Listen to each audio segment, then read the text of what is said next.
Sir, আজকে প্রথম প্রশ্ন হচ্ছে, দুর্গাপুরের ঘটনাকে পুলিশ বলতে চাইছে যে মেয়েটিকে একজনই রেপ করেছে, অন্য কেউ কিছু করেনি। যে সমস্ত বলা হচ্ছে মেয়েটি সম্পর্কে, এবং মেয়েটি সম্পর্কেও সঠিক তথ্য কিন্তু পুলিশের কাছে নেই। মানে পুরো বিষয়টাকে একটা গুলিয়ে দেওয়ার ব্যাপার চলছে, কি বলবে? দেখুন, বাংলার পুলিশ মমতা সরকার আসার পর থেকে এই সরকার পুলিশকে দলদাসে পরিণত করে দিয়েছে, পুলিশকে ধ্বজভঙ্গ করে দিয়েছে, পুলিশকে নিমুড়দে করে দিয়েছে। তা নাহলে চরম চরম গুরবাতাসা, পাঁচুনের বাড়ি, রাত দুপুরে পুলিশের আইসির বইয়ের গোষ্ঠী ছাদ্য করে দিল, ডিজির বইয়ের মায়ের গোষ্ঠী ছাদ্য করে দিতে পারে। এটা ভাবা যায় যে আমরা কোন রাজ্যে বাস করছি? যে একজন তৃণমূলের এমপি না, এমএলএ না, মন্ত্রী না, সে পঞ্চায়েতের মেম্বারও না, জেল কাটা আসামি, তিহার জেল কাটা আসামি, সেই জেল কাটা আসামি সে পুলিশের বউকে একদম দফা রফা কাছে পেলে বোধহয় শেষ, কাছে পেলে শেষ। পুলিশের বউ ফোনে এমন বল, তথাপি সেই পুলিশ অনুব্রতর ঠ্যাঙা করল। আজকে সেই পুলিশ, আজকে যে রেপ হচ্ছে, যদি অভয়ার বিচারটা ঠিক মতো পেত, কসবা কাণ্ডের যদি বিচারটা পেত, পার্ক স্ট্রিট কাণ্ডে যদি বিচারটা পেত, তামান্না যদি ঠিক মতো বিচারটা পেত, শাহজাহান যে সমস্ত মেয়েদেরকে চিকন চিকন ডাকুর ডুকুর, আহা তৃণমূলের কি ভাষা, সেই চিকন চিকন ডাকুর ডুকুর, তার সাকরেটরা যে এখন রাস্তায় ঘুরে বেড়াচ্ছে, তাদেরকে যদি লক আপ করা হতো, তাহলে আজকে পুলিশের মেয়েকে ধর্ষিত হচ্ছে। লজ্জা করে না? এই বাংলার পুলিশ আমাদের একটা গর্ব ছিল, এই কলকাতা পুলিশ আমাদের গর্ব ছিল, সেলুট করতাম। আমরা বলতাম আমরা কলকাতা পুলিশের আন্ডারে বাস করি, আমরা পশ্চিম বাংলায় পুলিশের আন্ডারে বাস করি। আজকে সেই পুলিশের মেয়েকেই ধর্ষিত হতে হচ্ছে। হাইরে কপাল, হাইরে আমার পুলিশ, হাইরে আমার বাংলার পুলিশ, হাইরে আমার কলকাতা পুলিশ, হাইরে মমতা বুবুর সরকার, মমতা খালার সরকার, মমতা বুবুর সরকার। কবে তোমার ঘুম ভাঙবে?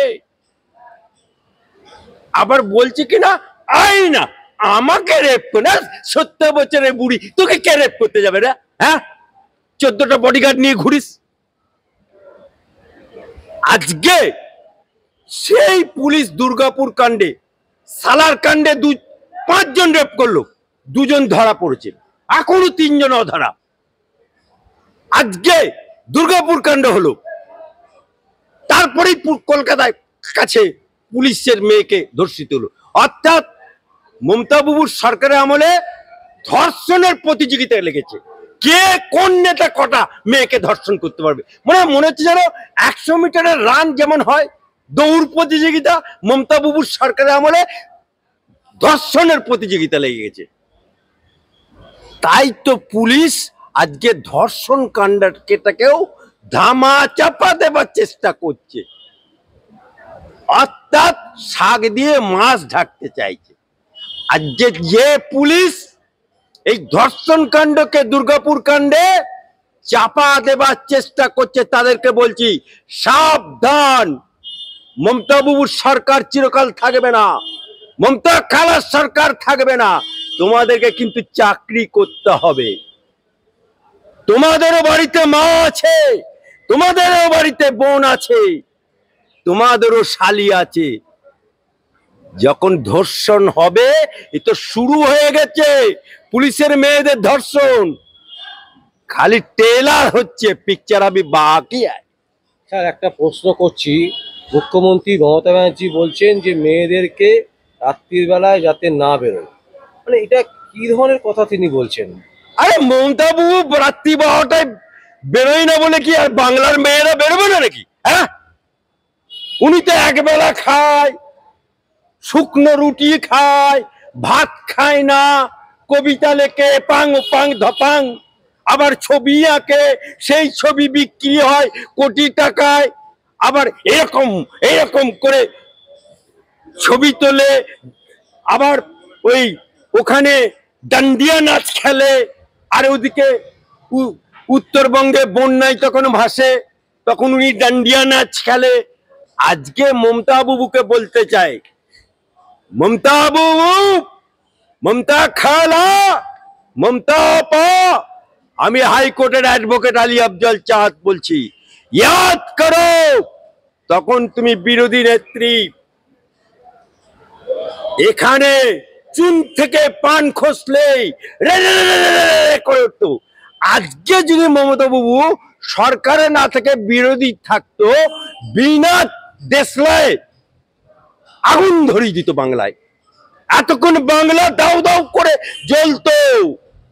কিন্তু মমতা বাবু সুরক্ষা না দিতে পেরে, নারীদের সুরক্ষা না দিতে পেরে, সে বলছে রাত 12টায় বেরোবে না। ওরে আমার বুবু রে, ওরে আমার খালা পারে, রাত 12টায় যখন ট্রেন আসছে, সেই ট্রেনের প্যাসেঞ্জাররা হাওড়া থেকে শিয়ালদা থেকে কোথায় যাবে? তারা শিয়ালদা স্টেশনে বসে থাকবে? রাত 12টায় যদি ঘরে তার মা অসুস্থ হয়, বাপ অসুস্থ হয়, ঘরে কোনো বেটা ছেলে নেই, সেই মেয়েটা কি তার বাপকে নিয়ে, তার মাকে নিয়ে হাসপাতালে যাবে না? ও বুবু যান, ও খালা যান, ও আমার মমতা বুবু, জবাব তোমাকে দিতে হবে। নারী হয়ে নারীদের তুমি সুরক্ষা দিতে পারলে না, তুমি তো দেহত্যাগ না করলে পদত্যাগ করবে না, কারণ কারখানো কাজ, মমতা বুবু এক জাত।